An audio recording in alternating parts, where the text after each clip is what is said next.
What's up, Lakers Nation? My name is Trevor Lane, senior writer for LakersNation.com, and this is the Lakers Nation news feed, your home for the latest breaking Lakers news in 15 minutes or less. Now today we got to talk about a guy named DeMarcus Cousins and some juicy rumors that just popped up regarding him and his summer free agency and how it could connect to Lakers player Julius Randle. So we're going to get to that in just a moment. But first, make sure you guys download the SeatGeek app. This is a wonderful app for buying tickets. They have tickets to concerts, games, whatever you can imagine. I used it well before they became a sponsor of our show. Really, really cool app because they rate all of the tickets. They show you whether or not you are getting a good deal. And because they've partnered with us, if you use the promo code NATION, you get $20 off your first order of tickets. So make sure you go check it out. Download that SeatGeek app and then go head to a Lakers game and enjoy the show. So as I said, some DeMarcus Cousins news that we need to get to for today. Now, Mark Stein, who's one of my very, very favorite basketball writers out there, was on the Dunked On podcast with Nate Duncan and Danny LaRue. And Mark Stein said that DeMarcus Cousins is going to be pursued this summer by the Dallas Mavericks and your Los Angeles Lakers. Now, that in and of itself is not all that big of a news story. It was kind of expected that he would be pursued by them, right? Because we know that the Lakers are going to have probably enough cap space for 2 max players, depending on some of the moves that they make here this summer. But still, this is noteworthy. Now, Stein did say that Cousins is probably not the number one target on their list. They'll probably have hit Cousins down below Paul George and LeBron James, which, I mean, makes sense, right? Because those guys are arguably better than Cousins. Certainly LeBron. Paul George is arguably better than DeMarcus Cousins. But still, the fact that Cousins is on this list is noteworthy because it shows us that the Lakers are not putting all of their eggs in the LeBron basket. We've heard all the rumors lately about Rich Paul, and he's been sitting at Lakers games with Jeannie Buss, and maybe he's the reason why KCP, Kentavious Caldwell-Pope, has been getting all these extra shots and everything in games because the Lakers are trying to kind of butter up LeBron James's agent, who again is Rich Paul. But you know what? If the Lakers decide not to pursue this LeBron angle, or if LeBron doesn't play out, if that doesn't work, it could actually benefit them. And here's how.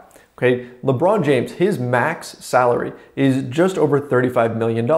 Paul George is just over $30 million, and DeMarcus Cousins is also over $30 million. So if you're going to combine LeBron James and Paul George, or LeBron James and DeMarcus Cousins, well, that could get tricky in terms of cap space. You almost certainly are going to have to lose Jordan Clarkson. You're going to have to waive and stretch Luol Deng, and you're probably going to have to let Julius Randle go. But, and this is why I said this is important for Julius Randle, if the Lakers are somehow able to get Paul George and DeMarcus Cousins, if that's the duo, and again, that's why it's noteworthy that Stein mentioned Cousins and the Lakers pursuing him, because it means that they've probably seen a future where maybe they don't get LeBron, and they're certainly going to go after Paul George. So having Cousins on that list too is important, because if you add those two up, those two at just over $30 million, well, now you are in a territory where you can probably hang on to Julius Randle, possibly Jordan Clarkson. It still wouldn't be super easy to do. You could pick one or two of Julius, or one of Julius Randle or Jordan Clarkson. It's still not super easy to do, but you could see a scenario where the Lakers could hang on to probably Julius Randle, because let's face it, he's having the better season, and it's easier to replace a scoring guard off the bench like Clarkson than it is to replace a big man who can rebound, run the fast break, attack the basket, defend, play center, do all these different things. He's so versatile that it's hard to replace a guy like Randle, a little bit easier to replace a guy like Clarkson. So you'd have to believe that if it came down to the two and the money was somewhat equal, the Lakers would probably end up hanging on to Randle. Now, speaking of Julius Randle, how would he fare in a front court with DeMarcus Cousins?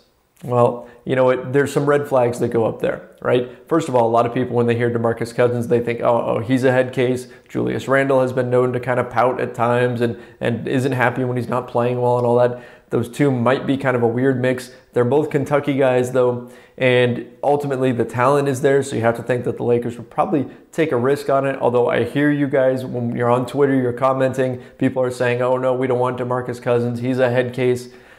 I get it, he's got that reputation out there, but you gotta love the talent and you gotta love the fit. He can shoot from outside, he can hit the three, has that similar effect to what we've seen Brook Lopez do this season, which would be to open up space for Julius Randle to operate in the paint. And those are two monster rebounders on a team like the Lakers who need to get out and fast break in order to manufacture their points. I mean, they do have Lonzo Ball as their point guard.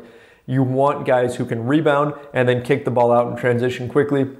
Having a duo of Julius Randle and DeMarcus Cousins would make the Los Angeles Lakers absolutely beastly on the glass. So for now, Lakers fans have to pretty much just hope that the New Orleans Pelicans just go down in flames, because otherwise it seems fairly likely that Cousins will actually stay with New Orleans. Mark Stein has them as the favorites for right now. But again, who knows? You get Cousins in a room with Magic Johnson and Rob Pelinka, maybe they can change his mind on that one.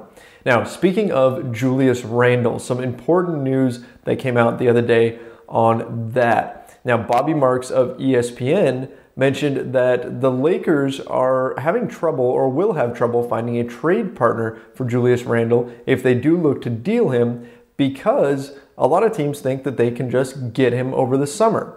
They can just offer him an offer sheet because he is a restricted free agent. And the Lakers, knowing that they have to keep their cap space clean in order to pursue two max stars, probably won't match that offer.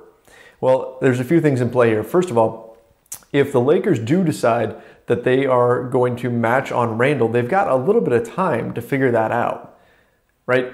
Even if Randle gets offered on July 1st, an offer sheet that he signs, let's say some random team, let's say the Dallas Mavericks, offer Randle a offer sheet of, say, $14 million a year on his next contract, and he goes ahead and signs it. Well, the moratorium isn't lifted until July 6th, so he actually can't officially sign it until then. And that's when the Lakers' clock starts, is July 6th. So then they'll have a couple of days to figure out whether or not they want to match. So we're looking a week, maybe even a little bit more into free agency before the Lakers have to make a decision on Randle. So hopefully by then, they know whether Paul George is coming. They know whether LeBron James is coming or DeMarcus Cousins. And that can help inform their decision on Randle and whether or not they have the room to keep him. So that's certainly a factor here when we're looking at this whole situation. Now, Marks also mentioned if the Lakers do keep Randle past the trade deadline, then it's a sign that they're probably going to try to just keep him. And again, given the way Randle has played this season, that wouldn't be a huge surprise. He's been very good. Sure, he's had his rough moments and everything, but overall, this is a player that certainly has shown improvement over the years, and that's kind of what you want to see out of a young player, right? You want to see growth, and that is something that we have seen from Randle this season. So there's plenty of incentive there for them to actually hang on to him. And this is noteworthy again because this is really the first time that we've heard that the Lakers might consider keeping Julius Randle. We had that Adrian Wojnarowski report from, it was about 6 weeks ago or so, where he said the Lakers are not likely to hang on to him, that he's going to be walking out the door. And you know what? It's a little bit frustrating when you look at that whole situation, because that kind of news really hurts the Lakers. And part of it is the Lakers have done it to themselves. They've made sure that everybody knows that they want to have two max slots available. So this is why it's bad to tell people, hey, that you want to have two max slots available, because then they know that makes it harder for you to keep Julius Randle. So if you want to try to trade Randle at the trade deadline, they think, well, hey, you're not going to hang on to him anyway, so why don't I just offer him something in restricted free agency and you probably won't match it. And the Lakers can try to backpedal and say, oh, no, we'll match any offer and all that sort of stuff. But the die has kind of already been cast. The harm has already been done. This is why you don't want teams to know your free agent plans. You want teams to think that you're going to hang on to Randle. You want teams to think that you love Randle, even if you don't really. You want them to think that you love Jordan Clarkson, that he's wonderful. He is the guy that you want to keep as a long-term piece, because you don't want them thinking that they can get that guy for nothing, because that's going to impact your leverage in trade situations. So this is why it may have been a bit of a mistake for Magic Johnson and Rob Pelinka to make these comments about having two max free agent slots when they don't really, and they're going to have to make some painful decisions to get to two, because it makes teams think we can swoop in and grab some of these guys, especially Julius Randle, who's a restricted free agent, and put some pressure on the Lakers, and they're not going to match the offer. So we'll have to see what happens with that whole situation. The trade deadline is coming up. It is February 8th. So expect the rumors to only increase between now and then.